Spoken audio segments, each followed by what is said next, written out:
बिस्मिल्लाहिर्रहमानिर्रहीम। अस्सलामु अलैकुम माय डियर स्टूडेंट्स। मैं मोहम्मद अखलाक फ़िरोज़, लेक्चरर ऑफ फ़िज़िक्स, आप तमाम लोगों को Punjab group of colleges Narwal की pre first year online classes में खुश आमदीद कहता हूँ। आज हम डिस्कस करेंगे कंपोनेंट ऑफ अ वेक्टर। पीछे हमने वेक्टर के बारे में डिस्कस किया कि वेक्टर वो क्वांटिटी होती है जिसको मुकम्मल तौर पर ज़ाहिर करने के लिए अददी कीमत और सिमत की ज़रूरत पड़ती है। आज हम कंपोनेंट देखेंगे कि वेक्टर का कंपोनेंट क्या होते हैं। अब कंपोनेंट की बात कर रहा है, सपोज कर लें कोई वेक्टर है हमारे पास ए, ये इसका वाई एक्सिस है और ये इसका एक्स एक्सिस है, वाई और एक्स, और इस ये ए वाई का ये परपेंडिकुलर होगा, ए का ये परपेंडिकुलर होगा वाई के अलोंग तो ए वाई आ जाएगा, और ये एक्स के अलोंग होगा तो ये ए वाई आ जाएगा। अब ये एक्स की डायरेक्शन में है, एक ख़ास सीमत में है, एक गिवन डायरेक्शन में है, तो ये यहाँ इधर को कोई अफेक्टिव वैल्यू रख रहा होगा। अब ए वाई की बात करेंगे तो ये वाई के अलोंग है तो इसकी एक अपनी अफेक्टिव वैल्यू होगी, अफेक्टिव असर रखने वाली जो कीमत है वो होगी। तो किसी एक मखसूस डायरेक्शन में जो कोई वेक्टर गिवन है तो वो उसका कंपोनेंट है। Effective value of a vector in a given direction is called its component. उसके बाद हमारा लॉन्ग क्वेश्चन है rectangular components of a vector. और आप लोगों से ये सवाल इस तरह से भी पूछा जा सकता है कि how we find rectangular components from a vector, कि मतलब आपके पास एक वेक्टर गिवन है, एक वेक्टर दिया गया है, तो उस वेक्टर से आप रेक्टेंगुलर कंपोनेंट कैसे बना सकते हैं। तो ये सवाल आप लोगों से इस तरह भी पूछा जा सकता है, या फिर आपको ये कहा जा सकता है कि आपको एक वेक्टर दे दिया गया है, इस वेक्टर से इसके रेक्टेंगुलर कंपोनेंट्स बनाएं। तो पहले हम डेफिनेशन देखते हैं। The components of a vector that are mutually perpendicular to each other are called rectangular components of a vector। कहता है कि एक वेक्टर के जो कंपोनेंट्स जो आपस में म्यूचुअली परपेंडिकुलर होते हैं, म्यूचुअली परपेंडिकुलर होने का क्या मतलब है कि दोनों एक दूसरे के साथ जो एंगल बना रहे हैं वो 90 डिग्री का है। इस तरह एक्स और वाई हैं, सपोज कर लें कि ये कोई वाई ए हमारे पास ए वेक्टर है, इसका ये वाला कंपोनेंट और ये वाला कंपोनेंट ए वाई और ए एक्स दोनों ही म्यूचुअली परपेंडिकुलर है, मतलब एक दूसरे के साथ बाहमी जो है वो परपेंडिकुलर है, तो ये रेक्टेंगुलर कंपोनेंट्स होंगे वेक्टर ए के। अब परपेंडिकुलर होने का क्या मतलब है? परपेंडिकुलर होने का ये मतलब है कि दोनों कंपोनेंट्स के दरमियान जो एंगल बन रहा होता है 90 का होता है। जब दो कंपोनेंट्स आपस में 90 का एंगल बना रहे हों तो वो परपेंडिकुलर होते हैं। अब यहाँ पर ये जो बाहमी का लफ्ज़ मैंने उर्दू में लिखा हुआ है, ये आप लोगों ने टेस्ट या पेपर वगैरह में नहीं लिखना। उसके बाद इसके एक्सप्लेनेशन में आ जाते हैं। फ़र्ज़ कर लें कि हमारे पास एक वेक्टर है ए और इसको हमने लाइन ओ पी से ज़ाहिर किया हुआ है, ओ पी, और वो पॉजिटिव एक्स एक्सिस के साथ जो एंगल बना रही है वो थीटा एंगल है। और अब हमने क्या करना है कि एक प्रोजेक्शन ड्रा करेंगे ओ एम, और वो वेक्टर ओ पी का प्रोजेक्शन है और वो एक्स एक्सिस पे है। इसी तरह एक हम और प्रोजेक्शन ओ एन ड्रा करेंगे और वो भी वेक्टर ओ पी का है और वो वाई एक्सिस पे है, as shown in the figure.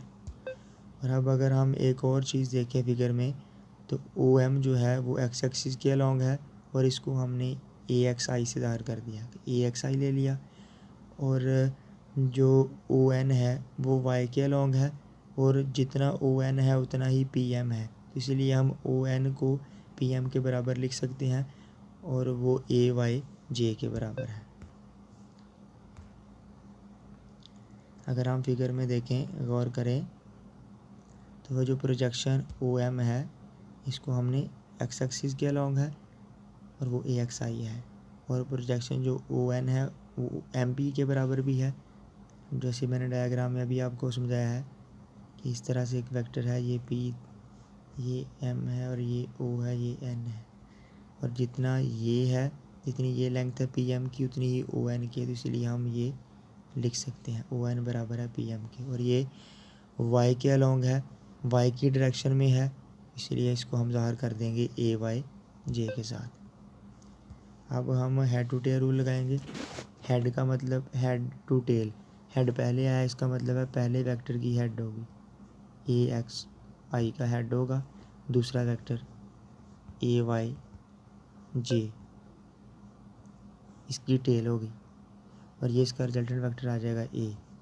तो हम हेड टू टेल रूल लगा रहे हैं, पहले वेक्टर का हेड दूसरे वेक्टर की टेल, तो A is equal to A X I plus A Y J आ जाएगा। ये इनका रिजल्टेंट वेक्टर है।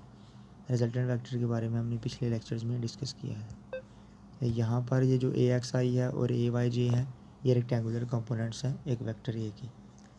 अब हमने रेक्टेंगुलर कंपोनेंट्स बनाने हैं, तो बेसिकली हम मैग्नीट्यूड मालूम करेंगे एक्स वाले कंपोनेंट की और वाई वाले कंपोनेंट की। पहले हम एक्स वाले कंपोनेंट की देख लेते हैं। अब हम एक राइट ट्राइंगल फर्ज कर लेंगे। अगर आप डायग्राम में देखें, हमारे पास ये राइट ट्राइंगल बन रही है। राइट ट्राइंगल हम क्यों कह रहे हैं, क्योंकि यहाँ पर एक एंगल 90 का है, तो ये ओ एम पी था, इसीलिए हमने इसको ओ एम पी इसका नाम रख दिया। तो ऐसी ट्राइंगल जिसमें एक एंगल 90 का हो उसको हम राइट ट्राइंगल बोलते हैं। तो राइट ट्राइंगल ले लिया हमने। अब हम cos is equal to base over hypotenuse लेंगे। अब हमने कॉज की ही क्यों रेशियो ली है बच्चे, अगर आप दोबारा डायग्राम में गौर करें, थीटा, अब ये वाला ए एक्स है, आई है, और ये ए है, हमने ये वाली साइड मालूम करनी है, ये हमारे पास गिवन है। तो हम कोई ऐसी रेशियो ढूंढेंगे जो इन दोनों साइड से मिल के बनी हो। तो जो कॉज होता है वो बराबर होता है बेस बटा हाइपोटेन्यूज, कायदा बटा वतर, तो वो आ जाएगा बेस डिवाइडेड बाई हाइपोटेन्यूज। अब जो बेस है वो ओ एम के बराबर है, उसकी जगह पे ओ एम आ जाएगा, और जो हाइपोटेन्यूज है वो ओ पी के बराबर है, तो उसकी जगह पे ओ पी आ जाएगा, तो ये इक्वेशन बन जाएगी। अब ओ एम की जगह हम ए एक्स लगा देंगे और ओ पी की जगह हम ए लगा देंगे। अब अगर आप गौर करें तो यहाँ पर मैंने आई क्यों नहीं लगाया, आई शो करता है वेक्टर को, एक यूनिट वेक्टर है तो वेक्टर को शो करता है। तो बेसिकली बेटा हम मैग्नीट्यूड मालूम कर रहे हैं, इसलिए हम आई नहीं लगाएंगे। और ये जो ए है वो इधर डिवाइड हो रहा है, दूसरी तरफ जाके मल्टीप्लाई हो जाएगा, तो ये वाली इक्वेशन आ जाएगी। तो ये जो इक्वेशन है वो एक वेक्टर ए के एक्स वाले कंपोनेंट की मैग्नीट्यूड को ज़ाहिर कर रही है। इसी तरह जब हम वाई वाले की बात करेंगे तो उसके लिए भी हम वही राइट ट्राइंगल फर्ज कर लेंगे। ये राइट ट्राइंगल है, ये 90 का एंगल है इसमें एक, इसलिए राइट ट्राइंगल नाम है इसका, और ये ओ, ये पी और ये एम है। अब हमने ए वाई मालूम करना है, ए वाई जे है और ये ए है वेक्टर है। अब हम साइन थीटा इसलिए लगा रहे हैं कि ये वेक्टर तो हमारे पास गिवन है, ये चीज़ हमने मालूम करनी है। अब हमने कोई ऐसी रेशो ढूंढनी है जो इन दोनों की साइड से मिलके बनी हो, तो वो साइन के बराबर है, वो साइन वाली रेशो है। तो sine is equal to perpendicular over hypotenuse के बराबर होता है। अब अगर आप देखें तो ये जो परपेंडिकुलर है वो ए वाई के बराबर है, उसकी जगह परपेंडिकुलर की जगह हम ए वाई लगा देंगे और हाइपोटेन्यूज की जगह ए लगा देंगे। जो हमारे पास इक्वेशन बनेगी वो आ जाएगी sine theta is equal to M P, जो वाई के अलोंग था वो एम पी है, उसकी जगह पे एम पी आ गया, और डिवाइडेड बाई हाइपोटेन्यूज जो है वो ओ पी के बराबर है।